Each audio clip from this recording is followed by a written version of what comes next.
I show 6 o'clock, so we will call to order the Township Board meeting for the Charter Township of Garfield. We'll start out with the Pledge of Allegiance. I pledge allegiance to the flag of the United States of America and to the republic for which it stands, one nation, under God, indivisible, with liberty and justice for all. I see we're missing Ann tonight, so Laney, you want to take a roll for us? Augustinelli. Here. Korn. Here. Lapp. Here. McCumber. Here. Laney McManus here. Schmuckel. Here. Joe McManus. Here, thank you. First item on our agenda tonight is public comment. We have public comment at the beginning and the end of each meeting. And I don't know if we have a public hearing tonight or not. I don't think we do. So if anything you'd like to say, anybody wants to speak in public comment, now's the time to come up, state your name and what you'd like to tell us.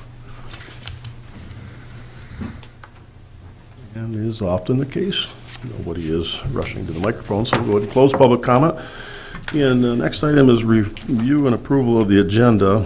And if anybody has any items, any conflicts of interest, now would be the time to state those. I believe there's 2 items we'd like to add under, what it make it item 6B-1. Grand Traverse County Road Commission would like to present tonight. So I'd like to sneak them in between County Commissioner report and the Township Manager report, if we could. And then, Laney, you could correct me if I'm wrong, under new business 8C, we have to approve the, Consideration to approve paying the township manager's membership to Rotary. Rotary membership, consideration of the Rotary membership. Those are the 2 things I know of. Anything else anybody would like to add or any change on that? Make a motion that we approve the agenda as revised. Support. Motion made and supported to approve the revised agenda. Any further discussion on that motion? Hearing none, all in favor signify by saying aye. Aye. Opposed? Motion carried. Consent calendar. The purpose of the consent calendar is to expedite business by grouping non-controversial items together to be dealt with in one board motion without discussion. Any member of the board, staff, or the public may ask that any item on the consent calendar be removed therefrom and placed elsewhere on the agenda for full discussion. Such requests will be automatically respected. If any item is not removed from the consent calendar, the action noted in parentheses on the agenda is approved by a single board action adopting the consent calendar. We have minutes, January 14, 2025, recommend approval. We have bills, general fund, $59,252.88, recommend approval.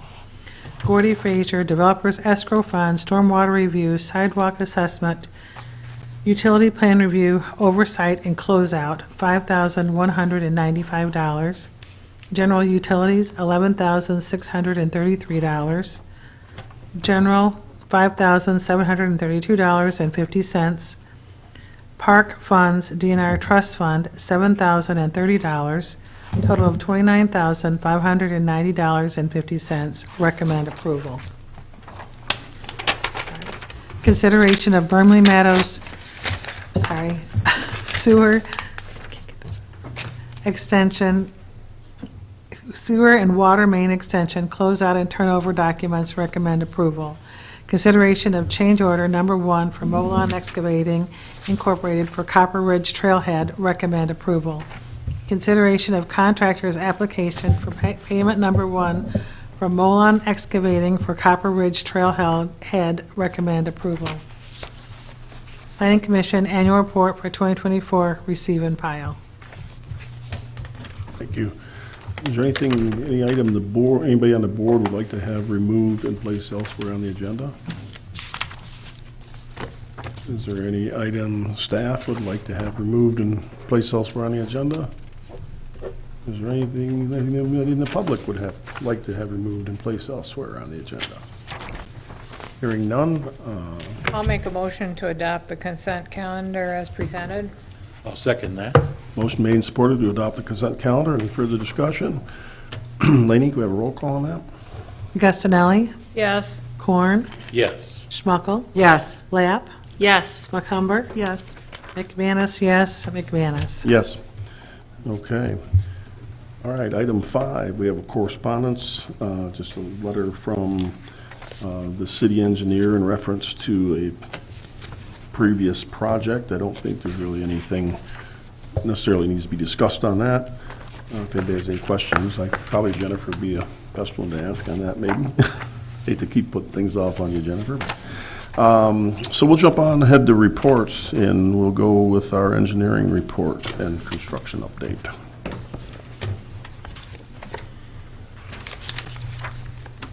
Thank you. Wow. Good evening, Jennifer Graham, Gordy Frazier. In your packet, you guys should have dated January 2025, our Gordy Frazier report. A few highlighted events, Stone Ridge PRV, that'll be coming off this report because the project has now been complete, turned over from a couple months ago that you guys approved. And again, the DPW thanks you for implementing that capital improvement project. On the sewer side, I believe I took opportunity last meeting to indicate, or maybe I did at the Board of Public Works, I don't recall. One of the senior staff members from DPW staff, and please cut me off if this sounds familiar, after 32 years of being the lead sewer operator, retired. So I took the liberties to meet with him, just go through inventory of all the stations for all the townships collectively, just to help assist Kent Notstein, the interim director, and then update our asset management, and then just check for operations and just have an inventory that is beyond, what I look at from a technical perspective, but an operation perspective to get some insight. And one of the things that was noteworthy that he brought up was, and it has continued to remain on this report, is the siphon at 31. And that one continues to be at or near capacity, and definitely one that they recommend from their perspective within the next couple of years to work on a replacement plan. Gordy Frazier had already done a report on behalf of this board with some options, and so a lot of that initial preliminary design has been complete. But according to them, they do have to go and do a lot of maintenance there a lot more frequently, about once a month with debris. And so I just want to bring that to you guys' attention, so very probably sooner than later, that's going to be probably an action item that we'll bring to this board for discussion and steps to move ahead. Garfield Pump Station 1, so that station pumps into a primary force main that's shared with Acme and East Bay along Munson Avenue, and then goes into the city. They being Acme and East Bay's engineer Wade Trim have been working on upgrades for that for that force main, and respectively have reached out to us to work with them on replacement of that force main, ensuring that it's properly sized to meet our 20-year demands and still aligns and works with our station, because that's a very critical area. As you can appreciate, we've got 3 very large pump stations that work homogeneously together, and we want to make sure that that continues to be a seamless operation. So I appreciate them including me in the mix. I actually got a meeting with them Thursday to go through their design and what they're proposing to do as far as the transition for the replacement, the abandonment of the existing. So I just want to let you guys know that I'm doing that on your behalf.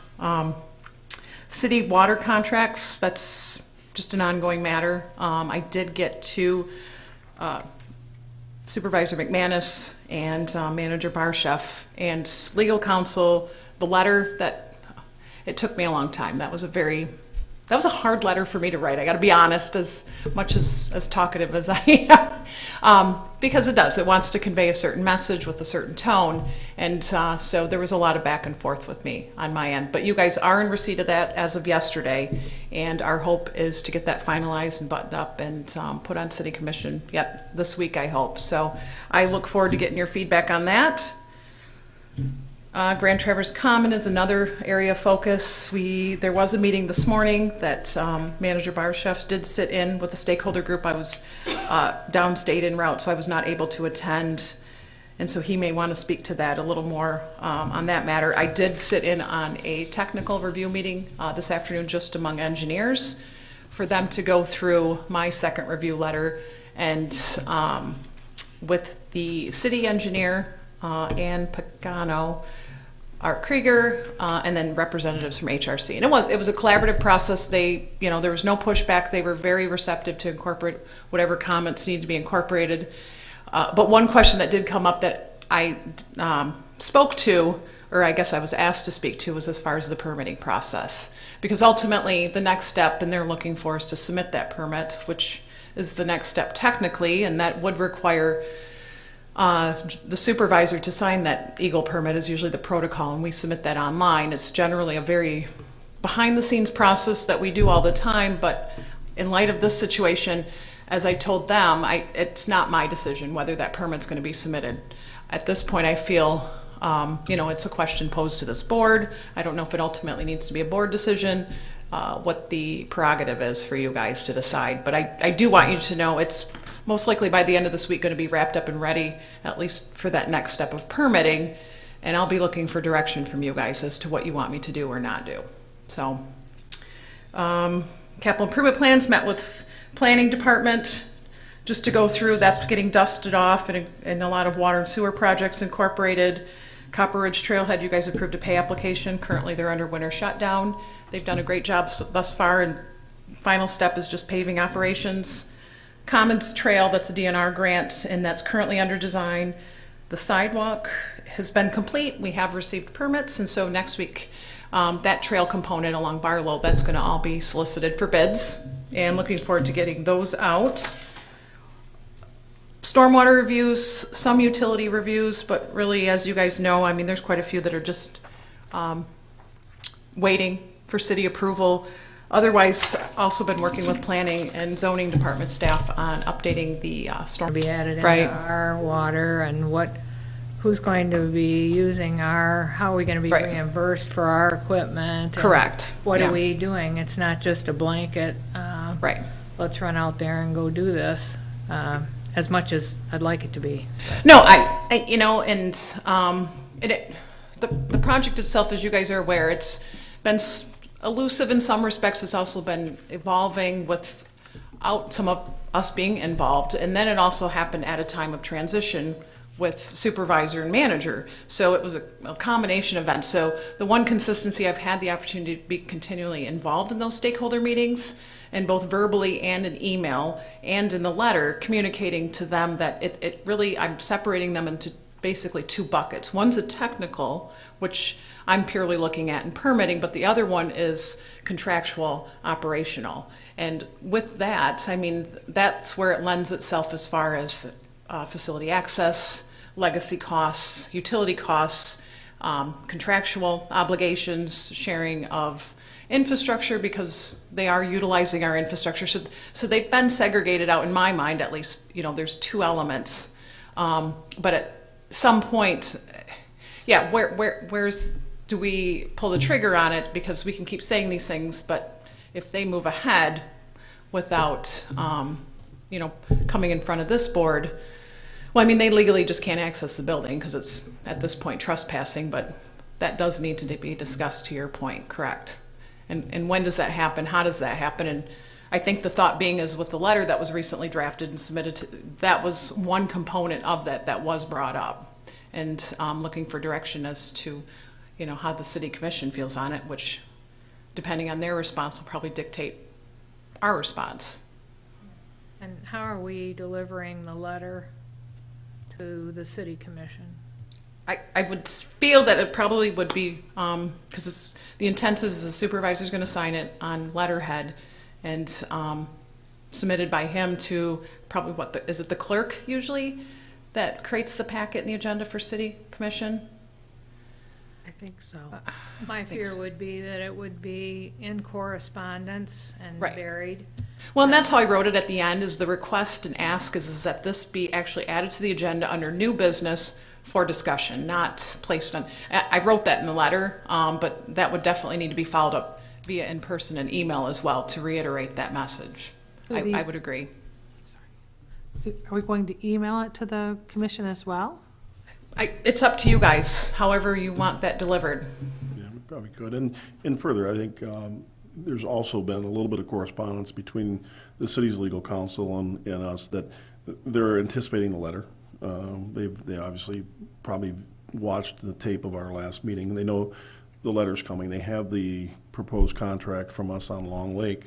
And I think her comment was she intended to present both of those to the board simultaneously. The Long Lake agreement and our letter about the water agreement, and possibly, all the requests and the opening up and renegotiating of that contract. So I don't think it's going to get buried. I think they're waiting for that letter and anticipating it. Are you intending to attend the meeting, or? do you Absolutely, need- yeah. I mean, I'm assuming it doesn't conflict with our meetings. I'm not sure when the city has their meetings. Monday nights? Okay.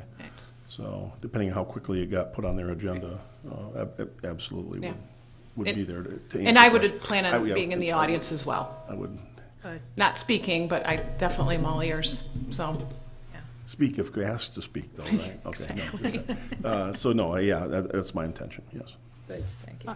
I'm personally not comfortable with them submitting a permit until we have all the contractual things buttoned up.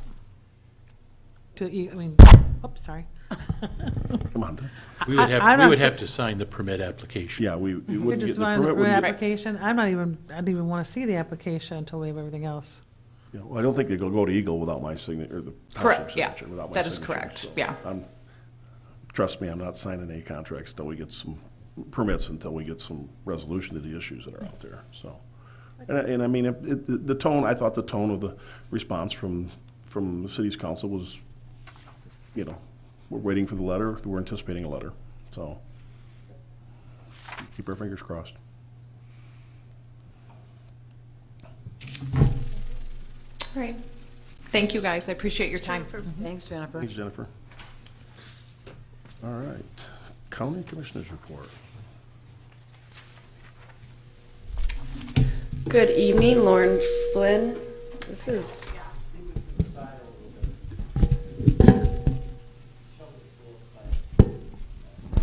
Okay, can you hear me? Yep. All right, it does sound a little better. Lauren Flynn, District 2 County Commissioner. Don't have too much this evening. Since I've seen you last, we've had a meeting and a study session.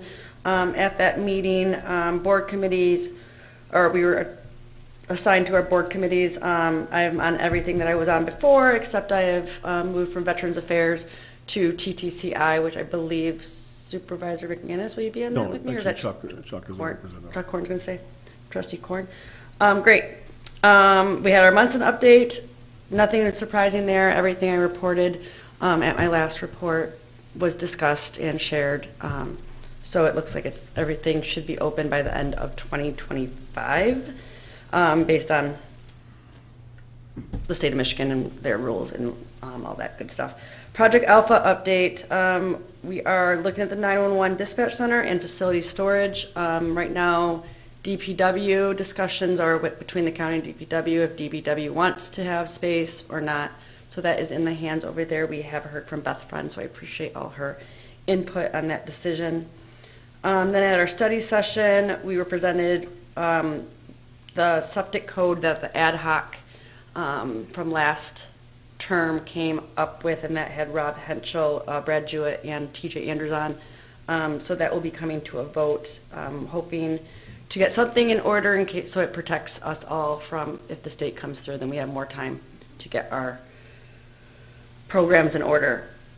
Safe Harbor was on the agenda with their ask. I know I read the article in the Record Eagle with both Supervisor McManus and Mr. Barchef quoted in that.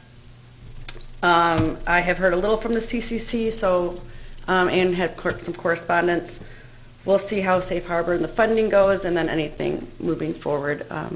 It is an issue that we're all looking at, so I'm hoping to get more information on that.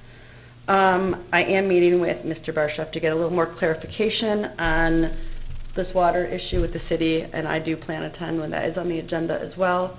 Want to be able to be not a bridge or a mediator, but see both sides of it and see where I can help as your county commissioner.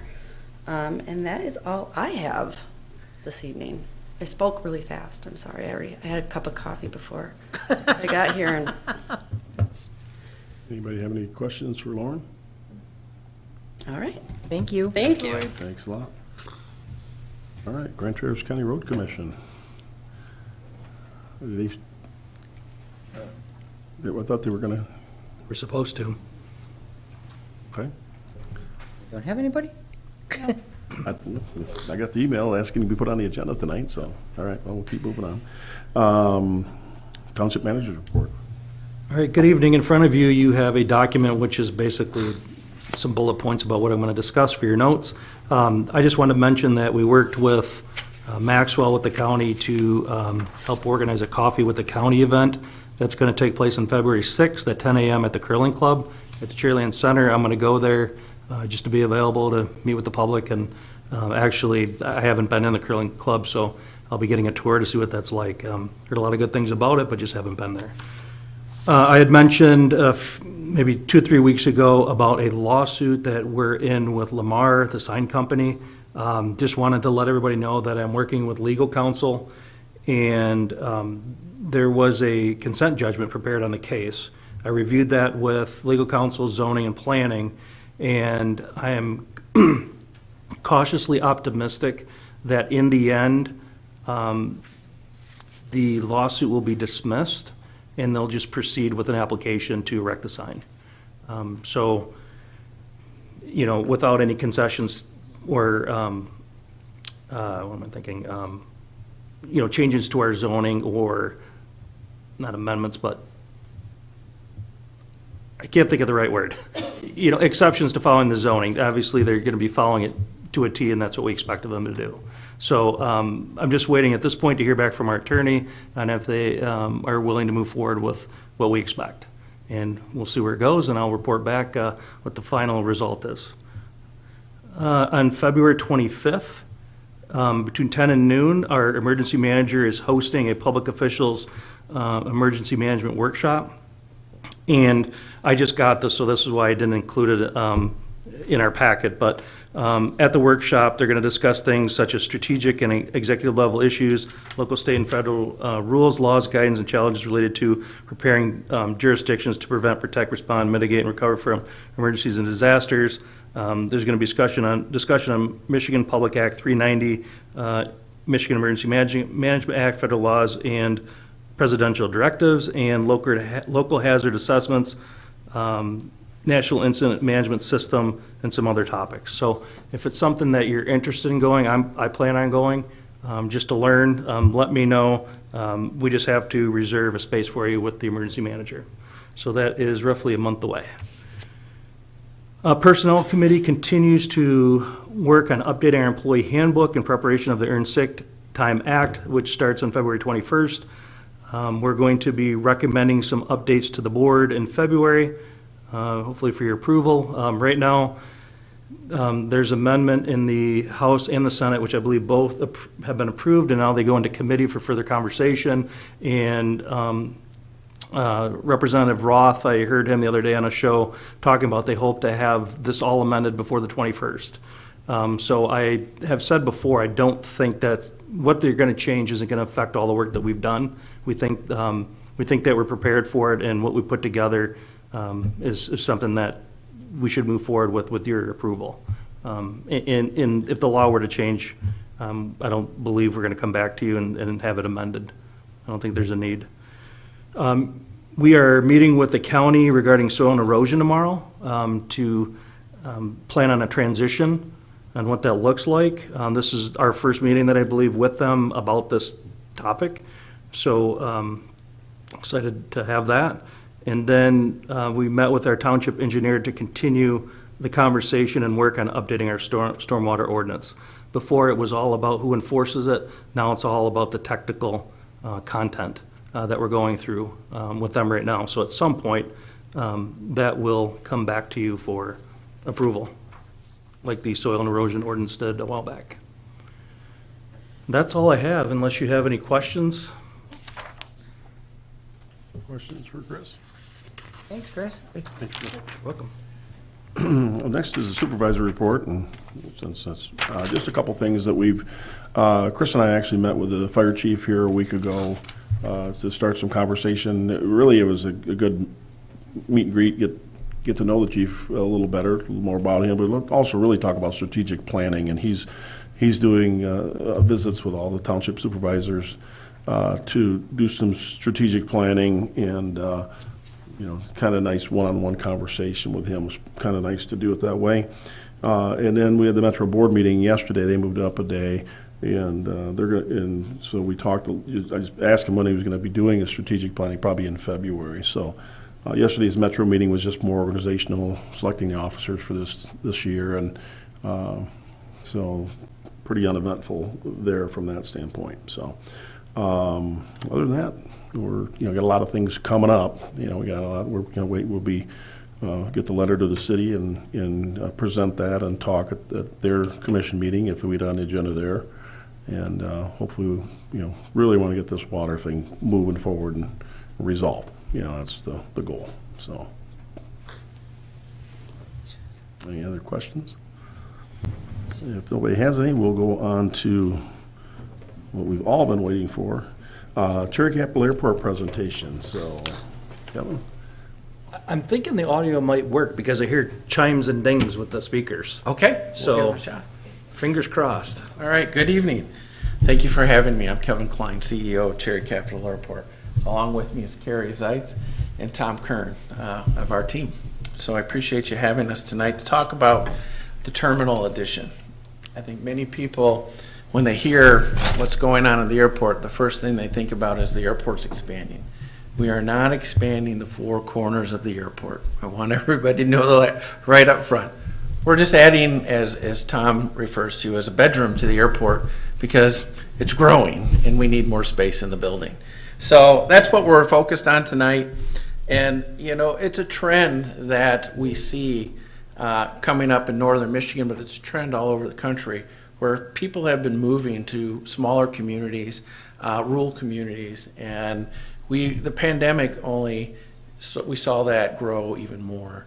And I think Garfield Township has fueled that population growth, and we see that at the airport. If you would have asked me 10 years ago, even 15 years ago, who was flying out of Cherry Capital Airport, and naturally would have said the tourists are. Very strong tourist population are doing that. They're making over 50% of the flights, and that's what's happening at Cherry Capital Airport. Today that's changed. It is the local community that is flying out of the airport. They're flying 2 and 3 flights a year that we're seeing that are making up that difference. We only serve 3% of the total tourist population. So, with that said, I thought I'd start out with a little history. We'll give it a go and see. Your plays, right? With luck, maybe. If you want to advance.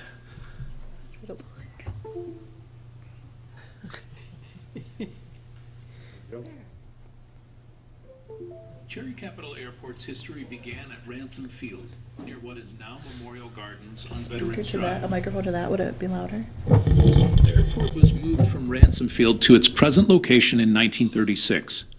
The main hangar was originally located on Garfield Avenue, where the Nissan dealership stands today. Air service was provided by Penn Central Airlines to Detroit, using a Boeing twin-engine aircraft that carried 10 passengers. In the early 1940s, during World War II, the airport was transferred to the United States Navy and used as a training facility. It was also a top-secret naval site for drone aircraft development. Many naval aviators trained here, including former President George H.W. Bush, who did his carrier qualifications in West Grand Traverse Bay. He commented, "I remember those Great Lakes flights very well in the open cockpit that winter. Coldest I ever was in my life." This is a photo of one of the drone aircraft, which were designed to resemble normal training planes to avoid drawing attention from the local community. After World War II, the airport was returned to the community and managed by the City of Traverse City. Air service to Detroit resumed with Capital Airlines. In 1946, the airport was designated a U.S. Coast Guard air station, and Coast Guard aircraft were stationed here. Previously during the war, a new terminal had been constructed on the north side of the airfield, replacing the original hangar and terminal on Garfield Avenue. By the early 1960s, the airport had grown to include 4 runways, and passenger service expanded, provided by North Central Airlines with service to Detroit. In 1963, jet service arrived in Traverse City, with North Central Airlines providing nonstop service to Detroit using a DC-9 aircraft. This photograph shows passengers lining up outside, boarding the aircraft. In the late 1960s, construction began on a new passenger terminal on the north side of the airfield. The terminal opened in 1971, offering indoor passenger holding areas and baggage claim services, an improvement over the World War II era terminal. In the 1970s, the airport continued to grow in passenger numbers and saw expansions, including the extension of runway 1028. In the 1980s, air service expanded to include Bailey flights to Detroit and Chicago. Detroit service was provided by Northwest Airlines, while American Eagle, a division of American Airlines, served Chicago. In the late 1990s, construction began on a new south terminal off of South Airport Road. It opened in 2004 with a 5-gate passenger pod equipped with jet bridges for boarding and unloading. Well, we started our 21st year at the new terminal. People still call it the new terminal, but one of the greatest things about this picture when we look at it is the fact that it's surrounded by regional aircraft that are 50 seats. One of our biggest challenge today is we're seeing similar number of flights, but what's changed is the size of the airplanes. The size of the airplanes have gone from these 50-seat regional jets all the way up to 192 seats, Airbus 321 that comes from Dallas. This program, this terminal, was built at $17.5 million for the terminal program. The development, though, of all the taxiways, ramps, fire station maintenance building was approximately $63 million. We did that without any local taxpayer dollars. Our addition will be done without local taxpayer dollars. So when we look at that addition, it's going to be exciting because Cherry Capital Airport contributes over $1 billion annually to the economy. So when we look at why is the airport located here, many have questioned, let's move it out of town. Let's move it to another location. So we have researched that. We have looked into that. The biggest challenge is if you were to build it someplace else, our approximately 1,200 acres that we have right now, in the new regulations, the new standards, we'd require between 3,000 and 4,000 acres of land to do it. We'd have to find flat land to do that, or build it, or especially in northern Michigan, you're impacting environment, streams, forest, and so it doesn't make really economic sense or environmental sense to go start looking at it. The estimates just to build it are approximately $5 million. Then all the grant dollars from the original airport dating back to the 1935 timeframe would have to be repaid. That would be over $1 billion. So it would be then, when we say we're not building a new terminal with taxpayer money, that $6 billion would be all taxpayer dollars to fund that. The federal government has built an airport, they would not pitch in to build another one. However, when you look at that historical picture, historical video, when we first started the research, everybody said, that airport's built so far out of town. That was in the Record Eagle. And look at what's happened today. What is happening across the country and airports are built outside of towns, the towns grow to the airport. It's very common. Denver was the last major airport that was built outside of town, approximately 30 miles, built over 52 square miles of land, and guess what? The town is now grown out to the airport. They have the same issues they did when the airport was in town at Stapleton. If you can go to that.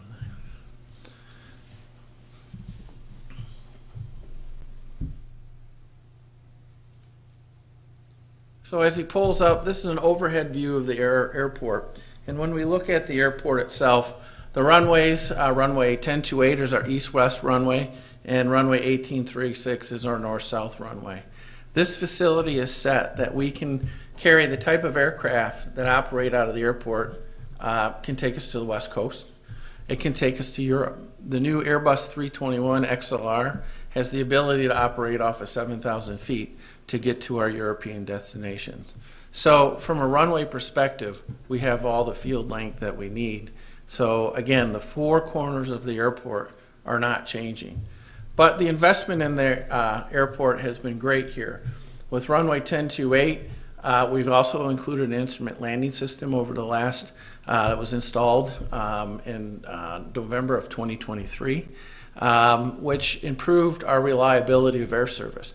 We used to see 100 flights canceled a year. That has been eliminated due to having that new instrument landing system. So our reliability has improved. We also have invested into our ramps. We extended our ramps. We constructed new additional parking lots and an additional security checkpoint lane. So we have 3 lanes now. So lots of improvements over the last several years. Taking a look really close in the last 14 years, almost 15 years of passenger traffic, we've seen a great, almost double increase in total volume of traffic. So in 2010, it was about 365,000. In 2024, we had a record at 787,114. Our December alone, we grew 27.9%. Our January, we passed our 2024 January record on January 25th of 25 already. So we are growing, and it continues to grow, and it's just going to continue to happen. So we need to find a way to accommodate all those passengers. Historically, we've grown, really, this goes back to I think it's 54, and we have steadily have grown passengers. Sure, you see some economic downturns, you see 9/11 that's in there, and the pandemic. However, we are one of the few airports in the country that are growing as fast. We were ranked 17 in the country for growth at one point in the last year, and that continues to see that. In July of 2024, the statistic came out that we've had, by percentage of seats in the market, had the highest percentage of growth seats in the market in the country.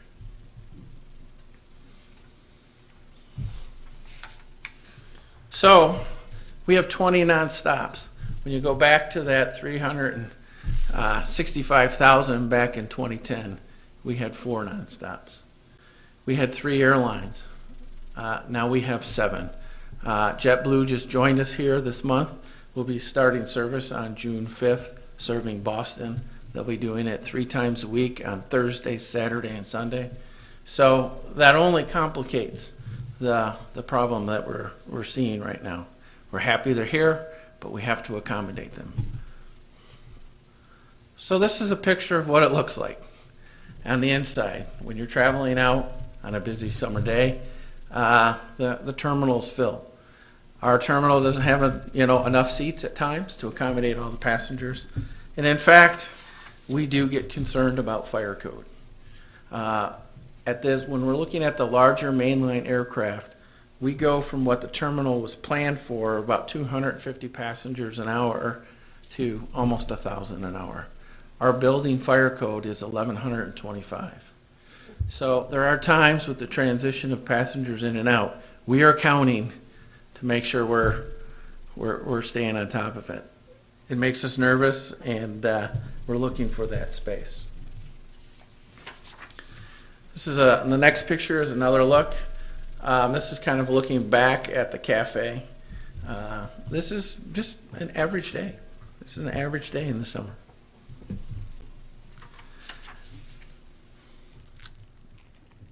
I don't know if you can play. This one doesn't have any sound. This is a ramp picture when you drive around the ramp and what it looks like from the air side.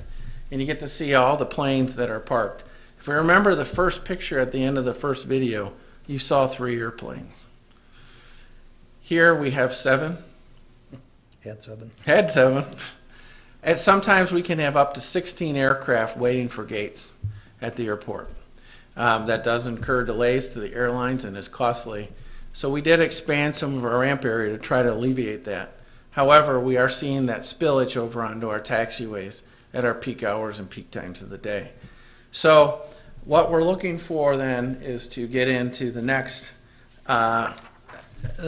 concourse, to add a concourse. What we're looking, when we look at today's building, it's in the form of a T. Eventually what the building is going to look like is a E, what I call an E shape. So we have what's the A concourse today, the B concourse you see in the center, and eventually we have planned and already have the capacity, or already have the need for the capacity for a C concourse, another concourse with 5 gates.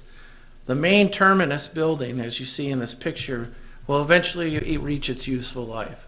Once it does that, we will then build and center that terminus onto what's the B concourse today, rebuild that, and then eventually be able to rebuild what's the A concourse to bring that up to speed. We don't need any additional land to do it. We have all the land that's there, the capacity. It is flat land, and it's been planned for this since the terminal was originally built and designed. The new terminal, or the additional concourse, will also be brought up to ADA code. And so when we look at that, that includes mothers' lounges, sensory relief areas, senior changing areas, and of course animal relief areas inside the facility. This kind of gives you that overview or inside look. And when you look at that connector that goes from the A concourse to the B concourse is going to pick up the theme of northern Michigan. The A concourse, if you've been inside, kind of has that river theme to it. This is going to have more of that Sleeping Bear Dunes theme. So when you come across the bridge, it's like the wooden cover bridge on the scenic drive out at the Sleeping Bear Dunes.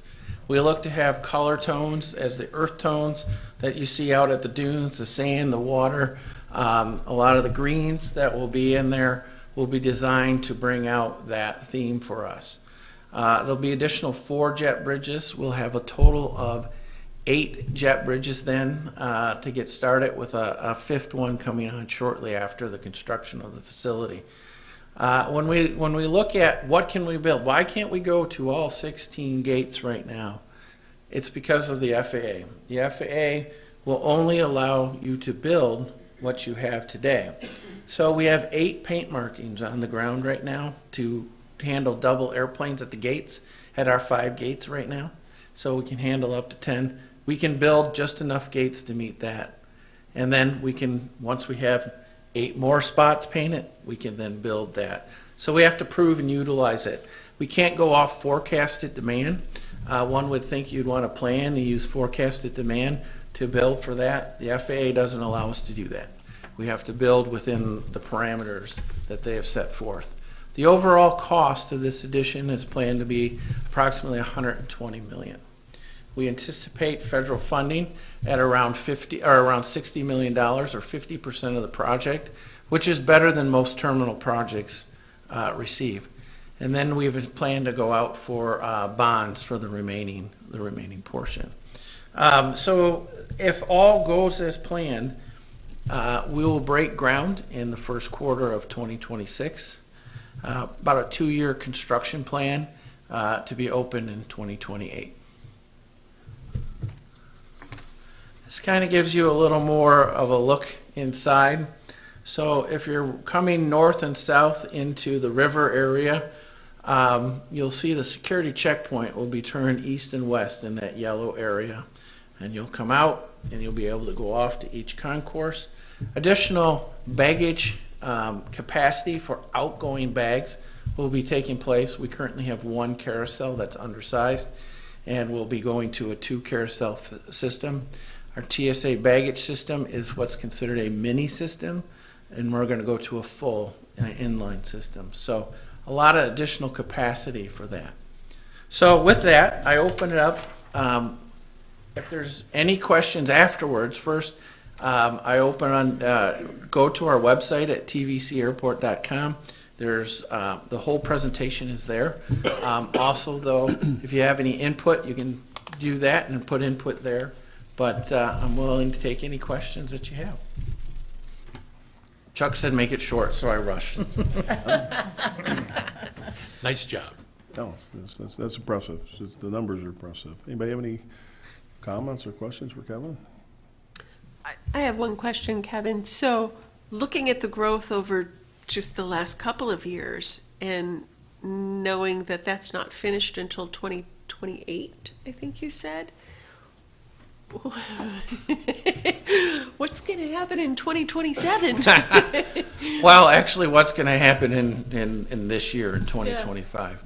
We're going to have to, we're working a lot with the airlines right now to adjust schedules and try to fit within the building we have right now, which is proving to be very difficult. Yeah. So with the expansion of the ramp areas, we're going to have to do what we call hard stand and transport from the building out to aircraft. Oh. So we'll get on one of those outdoor. It'll probably be rafts. more like shuttle vans than it will be some impressive thing like you see at the major hubs. Sorry, not that great design. It'll be more like a shuttle bus that goes from the terminal out to the airplane. Yeah. And then an exterior ladder to climb up into. No, we do have the ability for ramps to go up into a lot of these airplanes and/or stairs. So yes, we have that. All right. All good. Thank you. Thank you. If you have any questions, I've left you my card. Feel free to give me a call or shoot me an email, and I'll be happy to answer any input that you may have, or just want to say, hey, I really want a flight to Vegas. Feel free to email that. Thank you. Thanks, Kevin. Thanks, Kevin. Appreciate it. All right.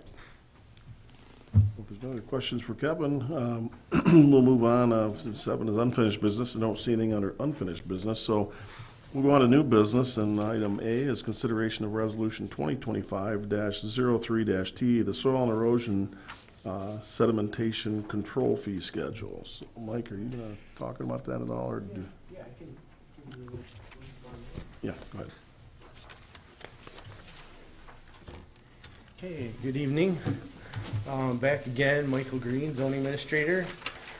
Just bringing back the fee schedule. I was here, you guys adopted the soil erosion ordinance last meeting, so this is the last piece of the puzzle. We just gotta make sure to get the fee schedule adopted before we can actually start operating as a municipal enforcement agency. So you have a resolution and a 2-page fee schedule before you.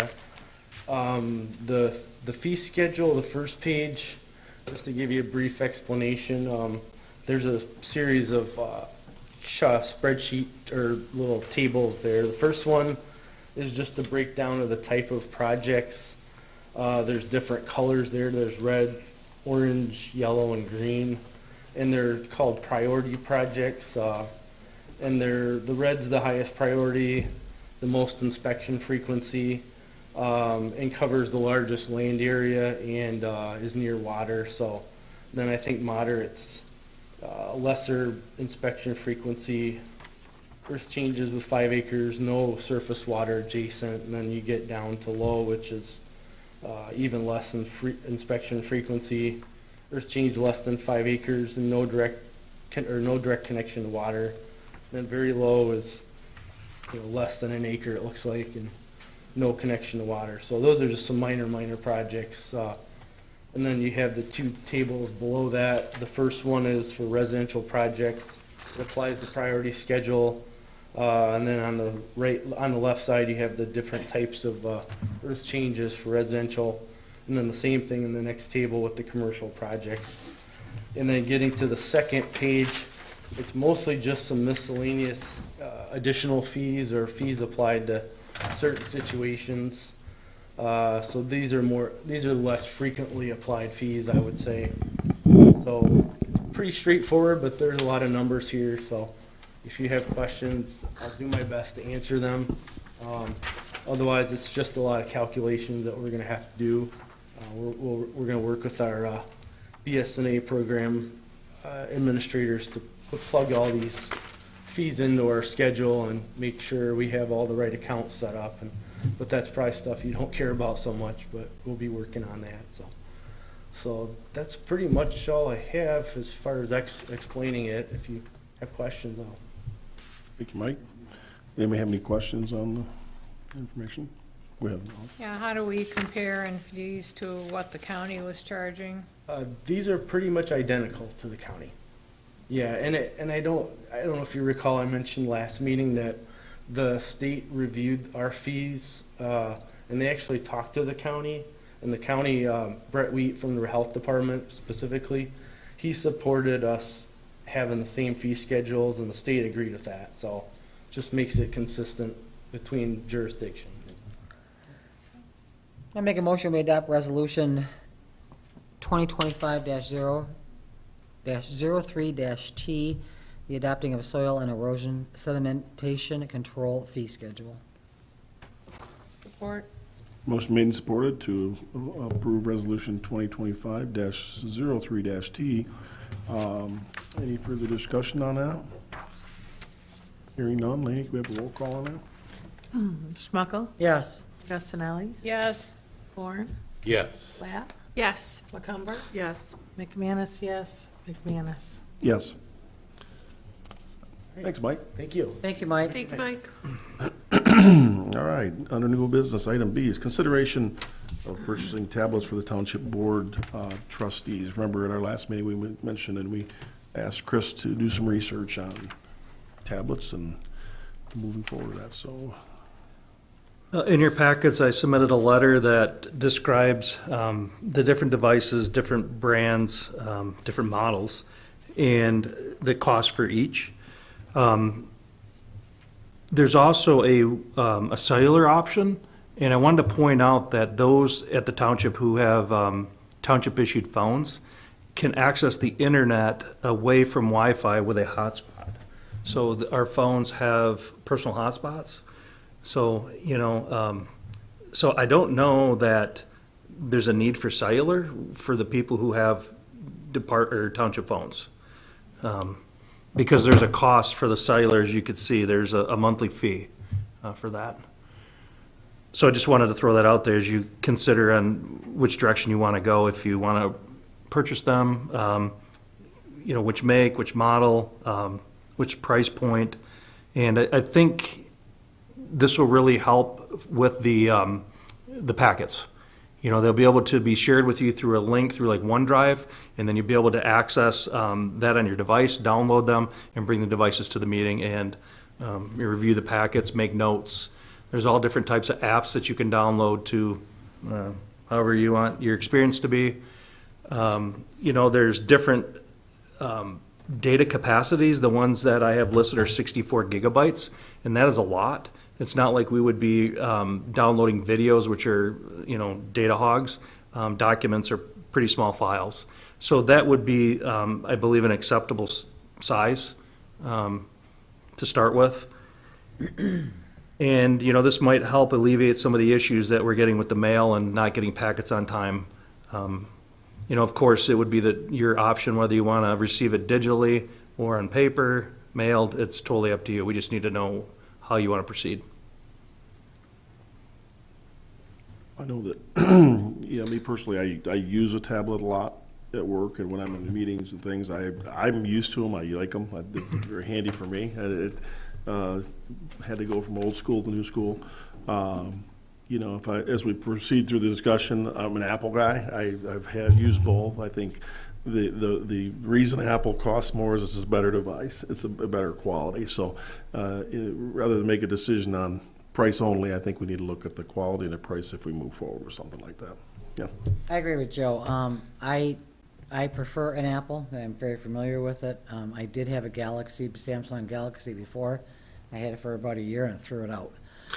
Sorry, but I did. I now have an iPad and I like it, and I'm glad that we're going this route. I did get my packet on time this time because of my mom. I wasn't able to come down here and pick it up, but I did get it on time. I mean, Monday, but. Well, I've been the resistor on this. The rest of the board tried to bring me along over the last 5 years, and now finally I'm thinking we probably have to go in that direction. I use Apple products for my phone, and so I'd be happy with an Apple. Probably have to get a little in service, but I'd be happy with either one. I'd like a little bigger screen, which the Samsung would give us, but I've used both Apple and Samsung, and they're good for me. I'm Apple. Yeah, I'm an Apple. I've got one here. Stuff's Apple. This would be slightly bigger than the one I have here. So the one he's proposing is more like a sheet of paper. Mine's a little bit small. Oh, okay. Just to put it in reference to what's in front of you. I bought this knockoff pen. It's not an Apple pen. I think it was $20 on Amazon. So you can write on the documents. So as I'm reading them before the meeting, I just write my notes and questions, or during the meeting, you can write your notes and questions on there. That's my 2 cents. Clearly, I like it. And the only thing I told Chris, and he put it in his letter, we definitely, before we issue it, we want cases, because they are fragile. Yes, You know, absolutely. so, a OtterBox type case for, they do, if you drop them and they're not in the case, they do break. I know that from personal experience, unfortunately, so yeah, I think we go that way. Now, as far as I this- have an OtterBox on this Yeah, because I yeah. drop it all the time and busted it before, so. So, as far as the cellular and not cellular, we have Wi-Fi here. Most people have Wi-Fi in their homes, I think. And I know there's only a select few of us that have phones, so I'm not sure how you feel about the actual, the Wi-Fi, Cellular, you mean? Yeah. I don't see any need for cellular service Cellular, on I'm the sorry, cellular, thank you device. for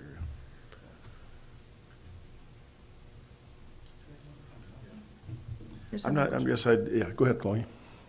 I'm just curious as far as ownership. I'm assuming they're owned by the township, and we don't really have a policy that covers that. So I'm assuming if someone were to leave, they'd have to return it.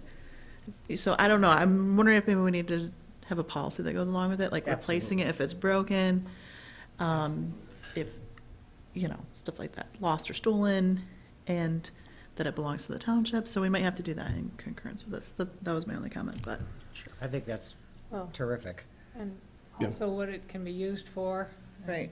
Those kinds of things, yeah. No, that's a good idea, and then I guess it depends on if we went through a carrier or went through, just bought them outright. I don't know, you want to carry like replacement insurance or those types of things. I'm not sure what things are available for that or if they'd be necessary. But I know that makes it nice. I know, first, most people probably have insurance on their phones, that if they drop them or break them or lose them, they get them replaced, so. But, and Chris, on the fees there, those upper prices are just if we went out and bought them outright? Correct. Okay. Yep. And then the ones down below are, in the paragraph, as if we went through the carrier. Yeah, and that usually involves a 2-year contract. Right. So you're tied for 2 years, and you gotta have the data plan on top of it. As far as the data plan goes, and then the carrier, they also had cost to buy them outright through T-Mobile, which cost more than the prices that I listed. Who is our carrier right now? T-Mobile. T-Mobile. We just switched it tail end last year, I believe, to T-Mobile. So are you looking for direction on if we should buy them outright or if we should do them through T-Mobile? Or do you just think we should do them through T-Mobile? Yeah, I need to know which device you'd like to go with. If you would rather buy them outright or through T-Mobile, my recommendation would be outright and not enter into an agreement with cellular. And also, like I said, they're more expensive to get them through T-Mobile outright. And then also the case, like the supervisor said, is kind of important, and they vary in style, color, design. The one that Lori has, your case on it, it closes up, correct? It closes up, which Yeah, will something show like up. that. But it's a little, if you want to, Yep, exactly. Somehow. I'm a bad, Make it stand. but yeah, it would work as a stand. But it's not an OtterBox, so, but I'm a fairly careful Just threw the name gal. out because I know that's what I have on mine, but we definitely want something that protects it against dropping, for sure. Now, if you buy them outright, is there probably not really any, is insurance you can buy on those probably, is there? So it depends on where you buy them. Like if you bought it through Best Buy, then you could get their Geek Squad coverage, and there's a cost to that, or Apple Care. And I don't have the cost of that. You could do that. And they probably have a small manufactured warranty, I don't know if it's 90 days or a year, but obviously it's not going to cover damage like an AppleCare warranty would. Right. And, you may pay $30 a year for AppleCare, and I'm just spitballing that amount. Yeah, maybe check into that. It might be worth checking into to see what's available. Does this region have a municipal purchasing kind of a thing where, MyDeal? maybe the Yeah. county's getting them, somebody else is Have a getting them? MyDeal. We could check Fire that out. department, Yeah, I can- police department or something. Let's check into whether we can get a better price through that. Yep, certainly. I would add the pen is very helpful. I would have to have And it. this The yellow knockoff one, too. is $20. The Apple Pen, I think, is A couple hundred. over $100. But for $20, the knockoff off of Amazon. So far, it's worked great. Rechargeable. Rechargeable. So, Chris, could you order us cases and pens I can, I with think. them?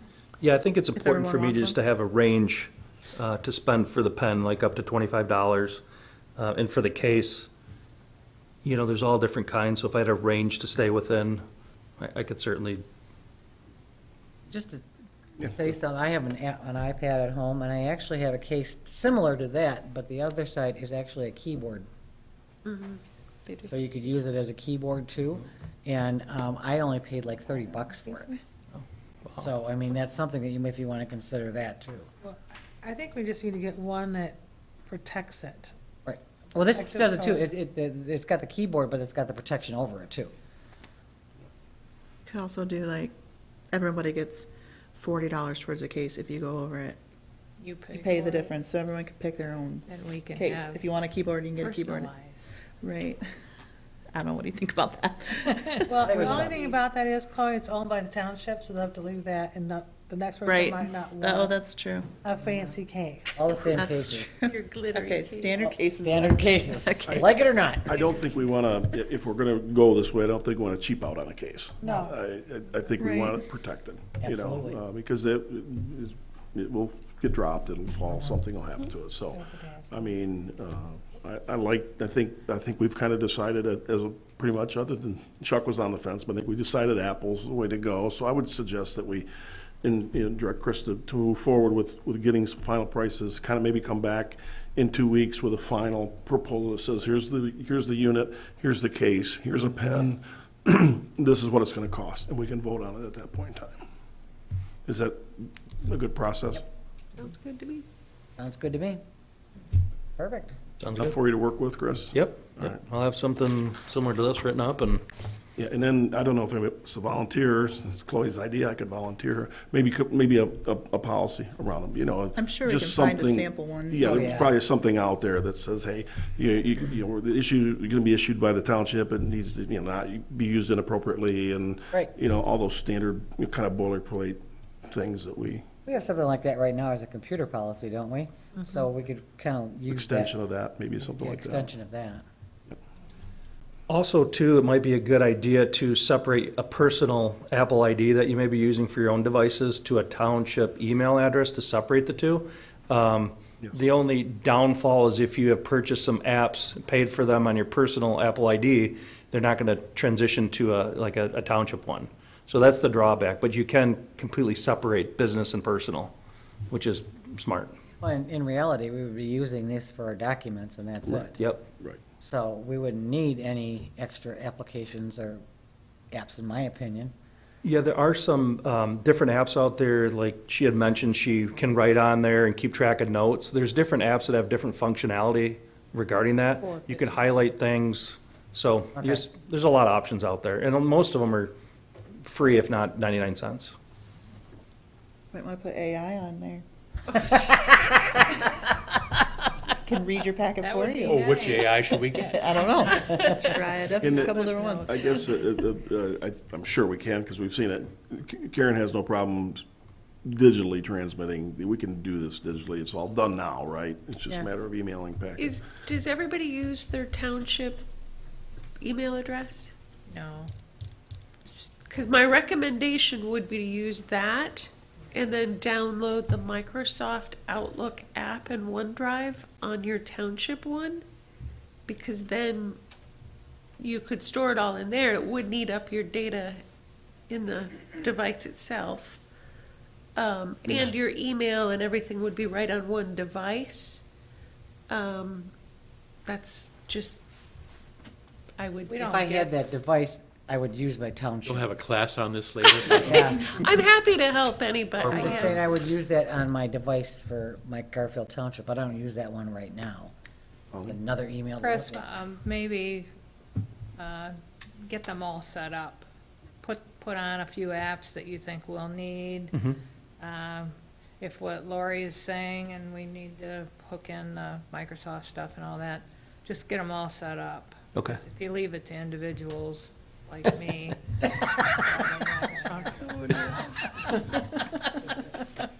Just telling you. You're gonna love it, Molly. I think you will like it. I use mine. Molly, work, but I don't- Embrace it. I will print you out a packet. anytime you need it. Well, I'm reliving a nightmare from a few years AI, ago. We took somebody all of else. our salespeople to Apple devices, and a bunch of old guys like me having to teach them to use Apple devices. It was a real challenge, but we got them all down. We got them all there, you know. Yeah, well, Yeah, so we got there though. But it's good. I think it'll all be good. So, all right. So we gave Chris enough direction there to work with. So I appreciate that research, Chris, and let's move forward with that. The next item get me to do is. this. Sorry. Every year's. There's a proposal, I don't see, was it handed out the Well- Rotary, Laney, do you have that? I have it, Chris gave it to me, that we have our policy now that we pay for the supervisors, right? And so we need to add the manager on so he could go to Rotary and represent our township. Yeah, we agreed to that when we talked about it. Right. Right, but we need to make a motion I'll make a motion that we Add our township supervisor. add our township supervisor to the Rotary. Manager. The manager. I'm sorry, Manager. Township manager, boy, township manager, to our Rotary policy in paying for their I'll second that motion. Thank you. Motion made and supported to add the township manager Yep. to the policy and pay for his Rotary dues. Thank you. Any further discussion on that? Will Chuck sponsor him? He was approved already. Oh, was he? Yeah. Okay. Yeah, good call on that. So, all right. Any other further discussion on that? We need a roll call on that? Yeah, because we'll be spending money on Okay, it. do a roll call. So McManus, yes. Korn, Yes. Augustinelli, Yes, Schmuckel, Yes. Platt, Yes. McCumber, Yes.